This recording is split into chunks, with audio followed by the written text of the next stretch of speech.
Hello, my name's Yasmin, and this is my CS61B gold points. So for the gold points, the first thing that I did was add the ability to support elastic collisions. How I did this was that if the distance between any two bodies was small enough, the acceleration would change and the velocity would then change. The bodies were still subject to gravity, so after they collide, their gravitational force still pulls them together again. This is how it's run.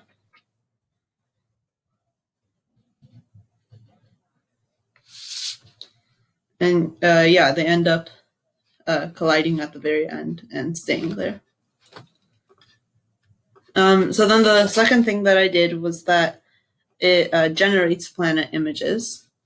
So how I did this was that I created an array of the images and I randomly generated a number that would correlate to one of the indices in the array. And that would be the image that's used. And since this number is generated again every time the program is run, the system is different every time you run it. But the sun's always at the center. So this time that I run it, it's Saturn, Earth, Neptune, and Jupiter. But if I ran the same program again, it's a whole different set of planets now. So yeah, it randomly does it every time. And the third thing that I did was that I added the ability to add spacecrafts. And I did this by, so every time the mouse is clicked, it adds a new body at the X and Y location of the mouse. The spacecraft has a smaller mass than the planets, and you can add as many spacecraft as you want. So if I click anywhere, I'll add a spacecraft that starts rotating. I can add, I can add as many spacecrafts as I want.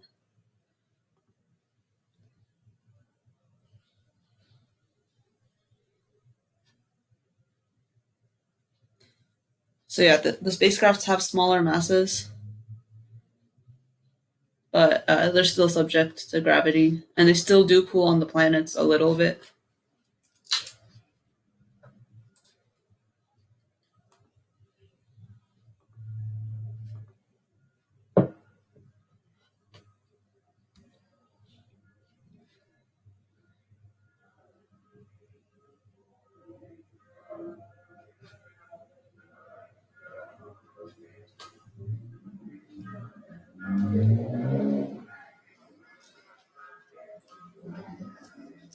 So yeah, now that the program is done running, every time that I clicked the mouse, it added a new body. So these are all the bodies that were added.